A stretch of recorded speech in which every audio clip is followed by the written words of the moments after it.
हमारे चैनल नई शुरुआत में आपका स्वागत है। यदि अभी तक मेरे चैनल को सब्सक्राइब नहीं किया है तो कर लें और बेल आइकन को प्रेस करना न भूलें। इस चैनल के प्रमुख अधिकारी प्रदीप कुमार राजयोगी जी हैं, जो योग, राजयोग, तंत्र योग, क्रिया योग, राजसिक, तामसिक और सात्विक साधनाओं के साथ साथ तंत्र साधना की जानकारियां देते हैं। सिर्फ इतना ही नहीं बल्कि स्वास्थ्य से संबंधित समस्याओं के निदान भी बताते हैं। इनके कुछ टेलीग्राम ग्रुप भी हैं जिससे आप जुड़कर अनेकों जानकारियों से अवगत हो सकते हैं। ग्रुप की जानकारियां डिस्क्रिप्शन बॉक्स में है। हमारा आज का विषय है इस युग की सबसे ज्यादा प्रभावशाली माता बगलामुखी की साधना और षटकर्म की सिद्धि, जो हमारे जीवन में आवश्यकता पड़ती ही है। तो आज बताया जा रहा है कि माता बगलामुखी की साधना कैसे करें। ये साधना बहुत ही प्रभावशाली मानी जाती है।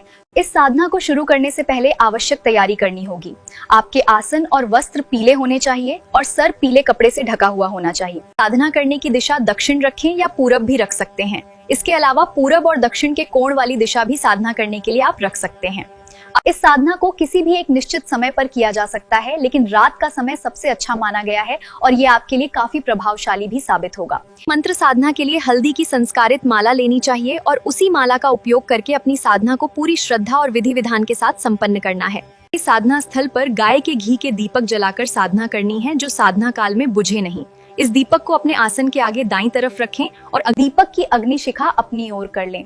आप पीले सरसों के बीजों के तेल की दीपक भी रख सकते हैं, लेकिन उसे अपने आसन से कुछ आगे बाईं तरफ रखें और दीपक की अग्निशिखा अपनी ओर कर लें। आप चाहें तो माता बगलामुखी की तस्वीर सामने एक पवित्र चौकी पर पीले कपड़े बिछाकर रख सकते हैं और दीपक भी वहीं रख सकते हैं। साधना शुरू करने से पहले हल्दी को चंदन की तरह घिसकर तिलक लगा लें। उसके बाद आप साधना के लिए तैयार हैं। तो आइए शुरू करते हैं। माता बगलामुखी की साधना को बिना दीक्षा लिए नहीं करना चाहिए।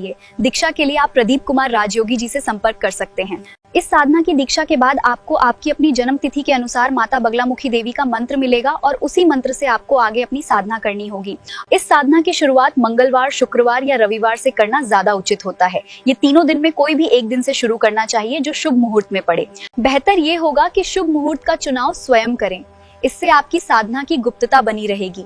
यदि आपको मुहूर्त निकालना नहीं आता तो आप अपने गुरुजी से पूछ लें, जिन्होंने आपको इस साधना की दीक्षा दी है, या फिर शुभ मुहूर्त निकालने का प्रशिक्षण ले लें। इसके लिए डिस्क्रिप्शन बॉक्स को देखें। चलिए अब मैं बताती हूँ कि माता बगलामुखी की साधना कैसे की जाती है। ये साधना विधि प्रदीप कुमार राजयोगी जी के अनुसार है, जो कि कोई भी आसानी से कर सकता है। सबसे पहले अपने गुरु को प्रणाम कर लें। इसके बाद महागणपति जी को नमस्कार करें।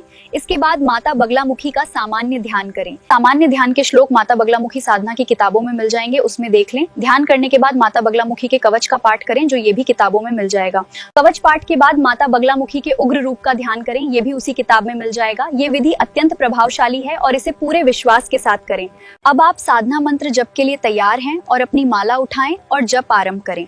खुले आंख भी जप कर सकते हैं और आंखें बंद करके भी कर सकते हैं। मंत्र की जानकारी लिखित रूप से आगे बताया जा रहा है, उसे ध्यान से देखें और गुरु द्वारा निर्देशित मंत्र का चुनाव कर लें।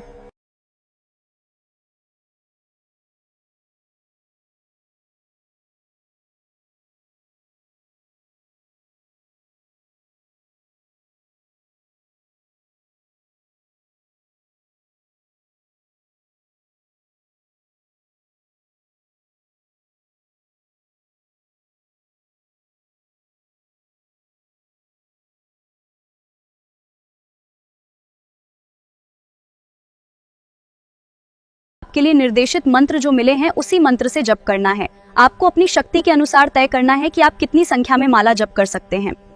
जितनी संख्या जप से साधना शुरू की गई है उतनी ही जप संख्या आगे भी रखना है, कभी कम तो कभी ज्यादा नहीं। ये बातें ध्यान में रखना चाहिए। कम से कम 1.5 लाख जप करना चाहिए, चाहे जितने दिन में भी पूरे हो जाएं। 1.5 लाख जप के लिए आप किश्तों में भी साधना कर सकते हैं। आप यदि किश्तों में साधना करना चाहते हैं तो 21, 37 या 51 दिनों की साधना कर सकते हैं। कोई भी किश्त आप पूरा करें, उसके 1 सप्ताह के अंदर दशांश हवन अवश्य करें। इसके बाद आप अगले किश्त की साधना के लिए किसी इच्छित मुहूर्त का चुनाव भी कर सकते हैं और माला जप की संख्या घटा या बढ़ाकर साधना कर सकते हैं। इस प्रकार किश्तों में साधना करते हुए 1.5 लाख जप या उससे ज्यादा भी कर सकते हैं। ये भी ध्यान रखें कि प्रत्येक दिन साधना के बाद कम से कम 15 मिनट का ध्यान अवश्य करें। अब हम इस साधना की उपयोगिता की बात करते हैं। इस साधना के प्रभावों की जितनी तारीफ की जाए उतना ही कम है, किसी भी तरह के मुकदमे, लड़ाई झगड़े आदि में हमेशा साधक की विजय ही होती है। शत्रु दमन, भय मुक्ति, मारण, मोहन, वशीकरण, उच्चाटन, विद्वेषण, आकर्षण करने की दैविक शक्ति आ जाती है।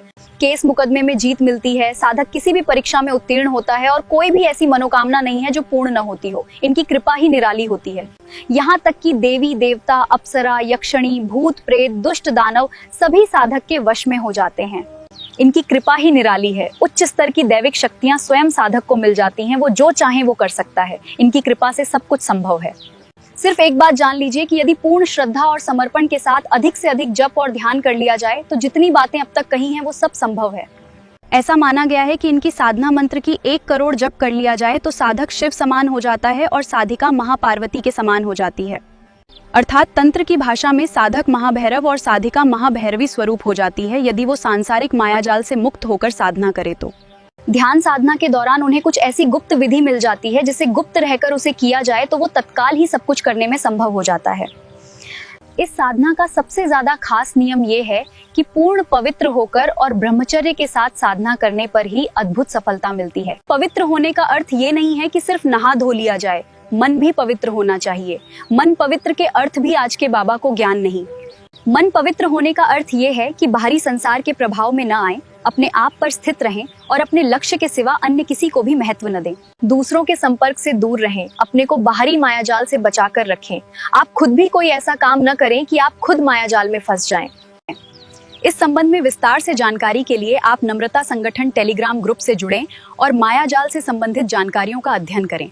यदि उच्च स्तरीय दैविक शक्तियां हासिल करनी हो या उच्च स्तर का कोई लक्ष्य हो तो जितनी बातें बताई हैं उन पर ध्यान देना ही होगा। जिस स्तर तक आप माया मुक्त होकर साधना करेंगे उस स्तर तक आपको निश्चित सफलता मिलेगी ही। अब हम माता बगलामुखी के मंत्र द्वारा षटकर्म की सिद्धि करने की चर्चा करेंगे। षटकर्म करने की शक्ति तभी आ सकती है जब हम माता बगलामुखी की साधना मंत्र की जप संख्या 1.5 लाख तक कर चुके हों। जितनी ज्यादा जप की संख्या रहेगी उतनी ही ज्यादा षटकर्म करने की शक्ति आएगी। अब हम अगली वीडियो में षटकर्म करने के बारे में विस्तार से बताएंगे। आप सभी हमारे साथ जुड़े रहें। तब तक के लिए आप सभी को मेरा नमस्कार।